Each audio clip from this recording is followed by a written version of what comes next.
نبی اکرم صلی اللہ تعالی علیہ وآلہ وسلم کے ایک صحابی تھے، بہت غریب جوان صحابی۔ امام الانبیاء نے ایک دن پوچھ لیا، فرمایا میرے غلام کیسے دن بیت رہے ہیں؟ عرض کی آقا برادری میں امیر لوگ بھی ہیں مگر میں بہت غریب ہوں اور اس غریبی کی وجہ سے میری طرف کوئی توجہ ہی نہیں دیتا ہے۔ غریبوں کے جہاں میں وقت بھی رک رک کے چلتا ہے، کبھی صبح نہیں ہوتی کبھی شامیں نہیں ہوتی۔ میں آقا غریب ہوں، غریب کو کون پوچھتا ہے؟ محبت بری گفتگو ہو رہی تھی حضور کے ساتھ، اچانک جبرائیل امین آ گئے اور آ کے عرض کی اللہ کے حبیب کہ جس جوان سے محبت بری گفتگو فرما رہے ہیں نا، یہ تو کل زور تک زندہ ہے، کل زور کے وقت تک اس کی زندگی ہے، یہ فوت ہونے والا ہے۔ کل زور کے وقت اس نے مر جانا ہے میرے آقا۔ اوپر سے آئے تھے نا، لوح محفوظ دیکھ کے آئے، اس کی موت مقدر بن چکی۔ آقا اس کے پاس تھوڑا وقت، یہ مرنے والا ہے۔ جبرائیل امین یہ خبر دے کے چلے گئے۔ کون؟ فرشتوں کے سردار نے خبر دی، اس کی زندگی کل زور تک۔ امام الانبیاء کی آنکھوں میں آنسو آ گئے۔ اس کا مطلب یہ جانے والا ہے، مہمان ہے۔ قربان جائیں حضور کی لجپالی پر اور آقا کی رحمتوں پر۔ میرے آقا نے اس جوان سے پوچھ لیا، بتایا نہیں اسے۔ میرے آقا نے فرمایا، او جوان تیری زندگی کی کوئی بہت بڑی حسرت ہو مجھے بتاؤ تاکہ پوری کر دی جائے۔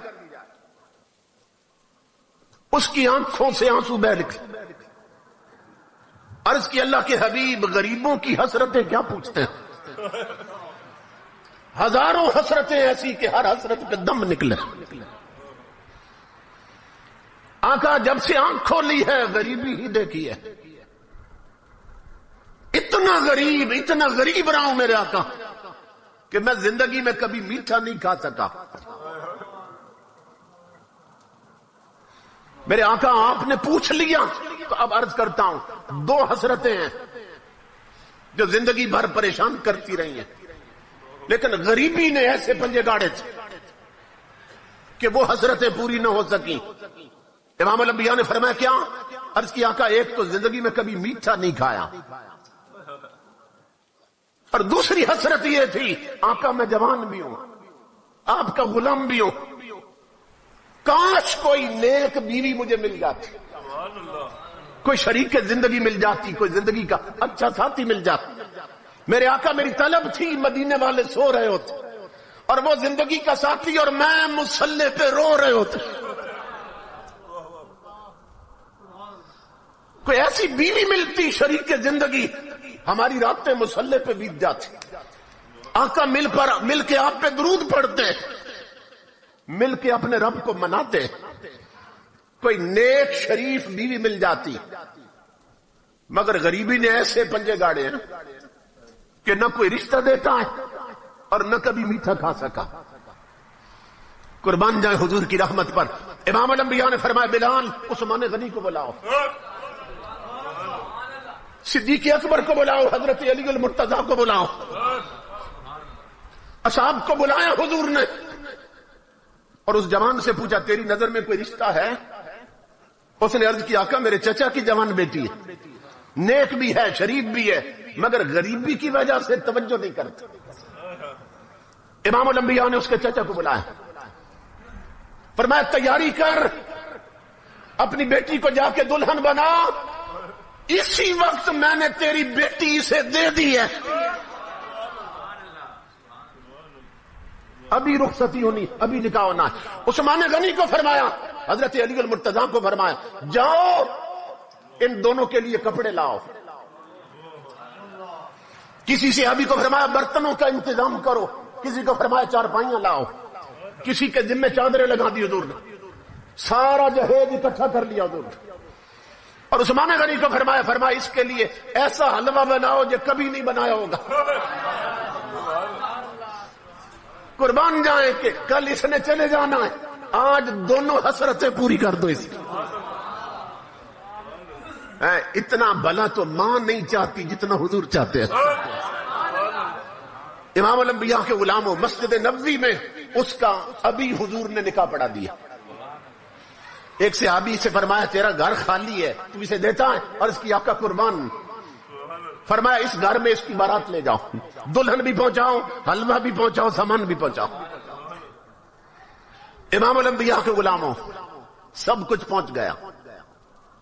جب دوسرا دن آیا نا، رات گزری، تو امام الانبیاء نے ایک صحابی کو فرمایا تم زور کے وقت نا اس گھر کے پاس چلے جانا، وہ جس دولہے کی کل شادی کی ہے، اور تم عصر تک نا گھر کے گرد چکر لگانا، اس گلی سے گزرتے رہنا، اور سننا کہ اندر سے رونے کی آواز تو نہیں آئی،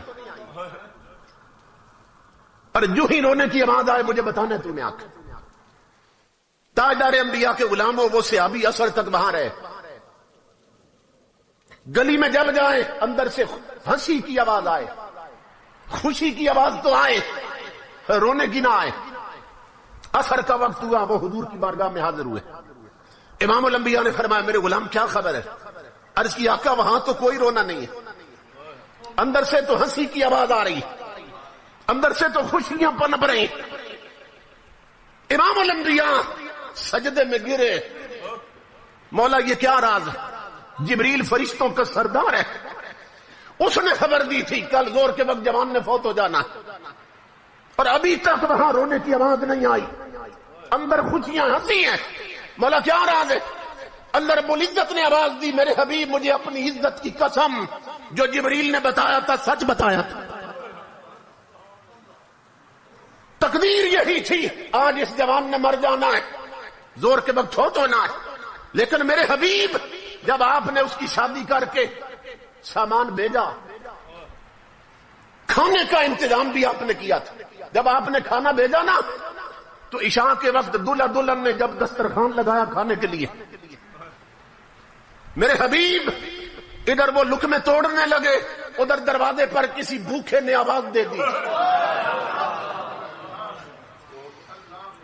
اس نے آواز دی تھی میں کئی دنوں کا بھوکا ہوں مجھے کھانا دو۔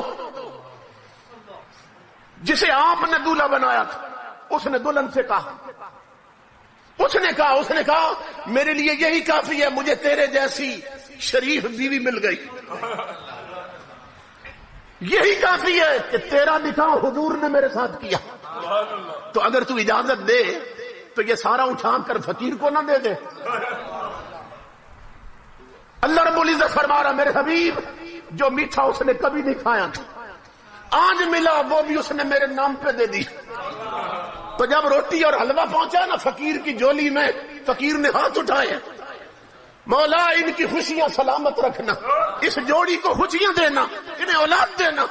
اے میرے حبیب مجھے اپنی عزت کی قسم تقدیر وہی تھی کہ اس نے مر جانا ہے، لیکن جب غریب کے ہاتھ اٹھے ہیں میں نے تقدیر بدل کر زندگی بڑھا دی ہے۔